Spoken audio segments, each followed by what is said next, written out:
Assalamualaikum warahmatullahi wabarakatuh. Innal hamdanillahi nahmaduhu wa nasta'inuhu wa nastaghfiruhu wa nu'minu bihi wa natawakkalu alaihi wa na'udzu billahi min sururi anfusina wa min sayyiati a'malina may yahdihillahu fala mudhillalah wa may yudlil fala hadiyalah. Ashhadu an la ilaha illallah wa ashhadu anna Muhammadan abduhu wa rasuluh. Allahumma salli wa sallim ala Muhammadin nabiyil karim wa ala alihi wa sahbihi ajma'in, amma ba'd.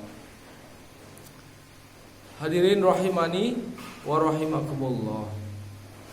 Pada kesempatan hari ini kita bahas tentang kemahabesaran Allah, bahwa Allah subhanahu wa ta'ala menghidupkan, mematikan kita, memberikan rizki dengan keagungan dan kebesarannya. Rizki seseorang tidak akan tertukar pada orang lain. Bahkan juga apa yang ada diri kita, ukuran-ukuran tubuh kita, tulang-tulang belulang, daging dan sebagainya, nanti Allah akan hidupkan kembali setelah kematian kita tanpa ada yang tertukar. Mungkin kalian sudah pernah dengar, bahkan sering mungkin mendengar ceritanya Nabiullah Ibrahim alaihi salam. Ketika beliau bertanya kepada Allah, bagaimana cara Allah menghidupkan orang yang sudah mati. Masih ingat ayatnya, Mas Asib? Wa idh qala Ibrahimu rabbi arini kaifa tuhil mauta. Ketika Nabi Ibrahim bertanya kepada Allah subhanahu wa ta'ala, bagaimana cara menghidupkan orang mati. Jawabnya gimana? Wa idh qala Ibrahimu rabbi arini kaifa tuhil mauta qala awalam tu'min. Lalu Allah subhanahu wa ta'ala bertanya lagi kepada Nabi Ibrahim, balik pertanyaan, apakah kamu tidak beriman? Tapi sebenarnya pertanyaan Allah ini adalah pertanyaan bukan mengatakan bahwa kamu gak beriman enggak tetapi ini ibaratnya seorang guru ditanya oleh siswanya, dia memberikan stimulus gitu. Maka apa jawab Nabi Ibrahim? Qala awalam tu'min qala bala. Kemarin sudah kita pelajari ayat ini Bukan begitu maksudnya, bukan tidak beriman. Qala awalam tu'min qala, jawabannya gimana? Qala awalam tu'min, apakah kamu tidak beriman? Jawabannya gimana Mas Asif? Ada yang ingat ayatnya? Iya, qalu bala walakil liyatma'inna qalbi. Tetapi tujuannya adalah agar hatiku semakin yakin, menguatkan keimanan yang sudah ada dalam diriku, gitu ya. Nah, sebenarnya Allah lebih tahu terhadap apa yang ada di dalam hatinya Nabi Ibrahim, Nah, jadi pertanyaan itu adalah pertanyaan untuk memberikan stimulus. Nah, maka bagaimana jawaban Allah Subhanahu wa taala terhadap pertanyaan Nabi Ibrahim? Lagi-lagi Allah Subhanahu wa taala tidak langsung menjawab seperti mana pertanyaan Nabi Musa kepada Nabiullah Ibrahim alaihissalam, yaitu dengan menggunakan apa? Dengan menggunakan praktikum kalau bahasa kita sekarang dengan menggunakan project. Ini yang sering kali kita sebut dengan pembelajaran berbasis project. Karena jawabannya tidak langsung, jawabannya suruh menemukan sendiri terhadap apa? Terhadap tugas yang Allah berikan kepada Nabiullah Ibrahim alaihissalam. Tugasnya apa? Asif ayat berikutnya. Masih dalam satu ayat itu. Qala fakhud arba'atam minat thairi. Ya. Allah Subhanahu wa taala memerintahkan kepada Nabiullah Ibrahim alaihissalam. Qala fakhud, maka kamu ambillah, cari ya. Arba'atam minat thair, yaitu 4 jenis burung. 4 burung suruh dicari yang berbeda-beda. Ya. Ada yang mengatakan burung gagak, burung elang, burung garuda, ya, burung dara. Ini 4 macam burung itu dicari. Kemudian suruh dicincang-cincang. Ya. Fahud arba'atam minat thairi. Kemudian setelah 4 burung itu dicari, fasurhunna ilaika, gimana Mas Hasib? Fasurhunna ilaika Summa ja'al ala kulli jabalin minhunna juz'a. Ya. Jadi dicincang-cincang, dipotong-potong, dicampur jadi satu. 4 jenis burung itu dicincang-cincang, dipotong-potong ya, dicampur jadi satu, kemudian disebar ke dalam 4 gunung yang berbeda. Ya. Nah ini apa hikmah ini? Artinya untuk menemukan ilmu itu perlu ada usaha dulu ya. Jadi ini pembelajaran aktif, di mana peserta didik dalam hal ini adalah siapa? Nabiullah Ibrahim alaihissalam. Dia tidak boleh duduk manis, ya, tapi dia melakukan apa? Usaha. Yang namanya mencari 4 burung yang berbeda. Pada saat itu kira-kira bagaimana? Ya, dia harus keluar rumah, ke hutan, entah berapa hari menjalankan tugas untuk mendapatkan 4 burung itu ya, mestinya kan gitu. Kemudian setelah itu dia cincang-cincang, kemudian dia bagi lagi ke 4 gunung yang berbeda. Nah, sekarang 4 gunung di sini, misalnya Gunung Slamet, gunung apalagi Sindoro, gunung kira-kira gimana itu? Dia harus meletakkan 4 tempat yang logikanya gunung-gunung mestinya agak jauh ya.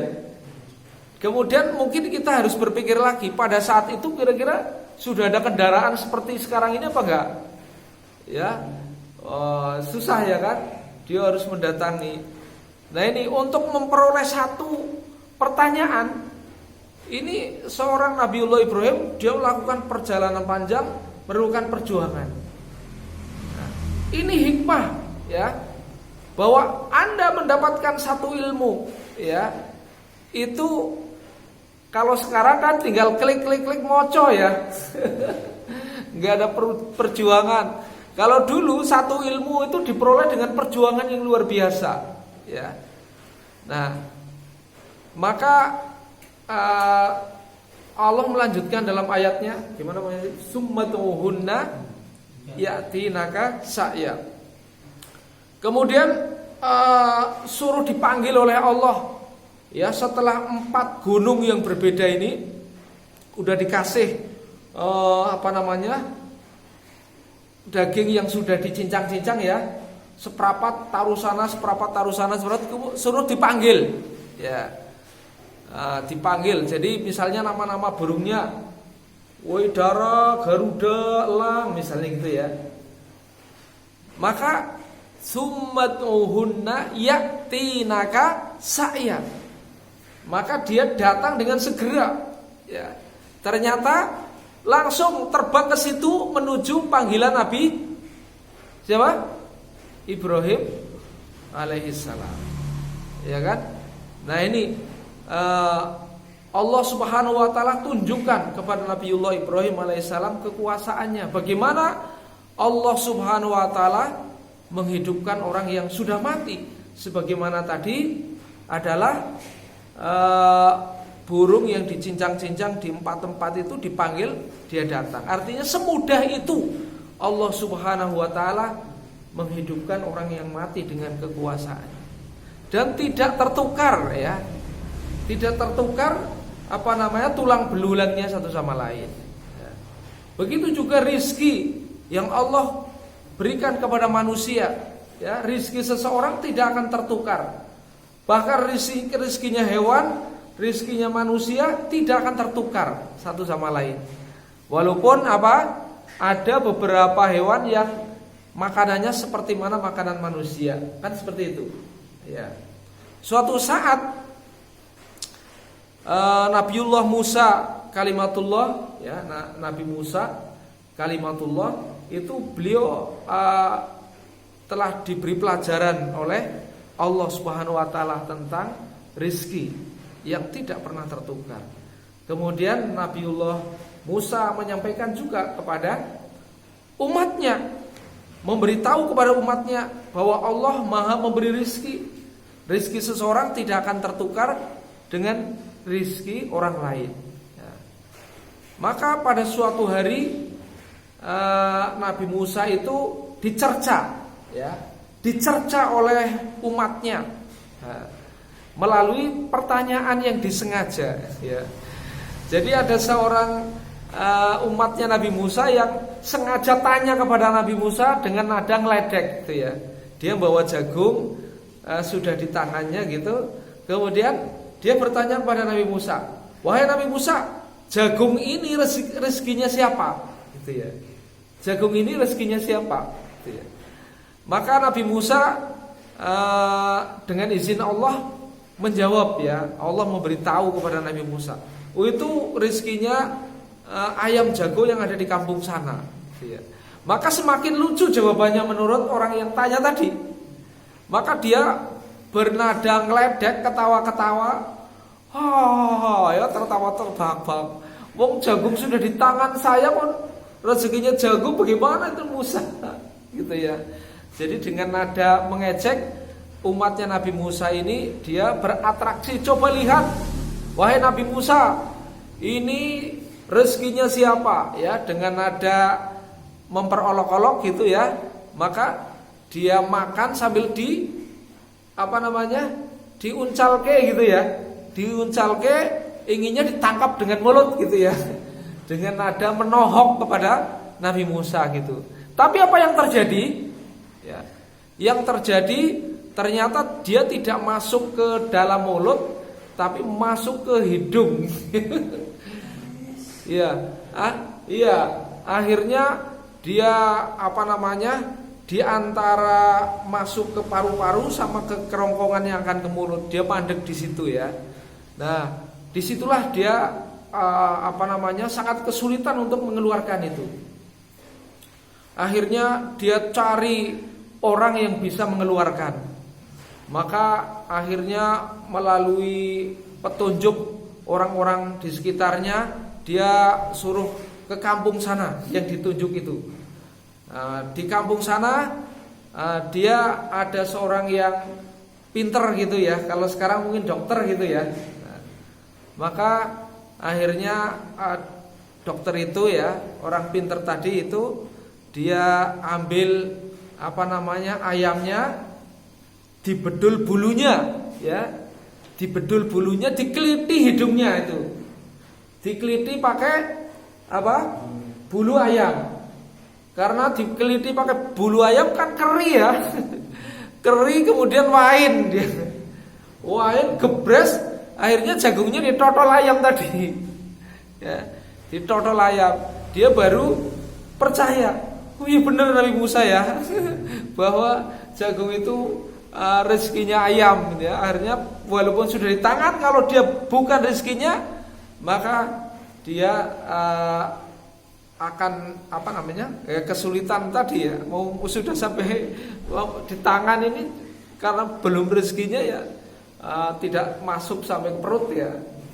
Nah, ini contoh bagaimana dalam matematika ya, kita perlu belajar dengan metode problem based learning ya, PJBL. Yaitu kalau kita mau belajar kita perlu apa? Kita perlu apa? Melakukan ya usaha, melakukan project ya, menemukan sesuatu dengan melalui praktikum, dengan cara-cara melakukan sesuatu sehingga kita menemukan, maka tidak pernah akan lupa ilmu yang kita peroleh, tidak pernah akan lupa ya. Tapi kalau kita hanya modal dengeri kayak gini, cepat lupa mungkin ya. Nah, itulah maka penting kita belajar dengan cara-cara aktif. Dulu para sahabat belajar Islam dengan cara-cara aktif karena mereka dilahirkan dari perut orang jahiliyah, ya kan? Nah, kemudian dia mengenal Islam. Nah, maka kita juga harus demikian, belajar dengan aktif, kita mencari ilmu, maka insya Allah nanti ilmunya akan masuk dalam pikiran, terpatri dengan kuat, tidak akan lupa dan ada kemampuan untuk mengamalkan. Insya Allah ya. Terima kasih atas perhatian, mohon maaf atas kekurangan. Billahi taufiq wal hidayah. Wassalamualaikum warahmatullahi wabarakatuh.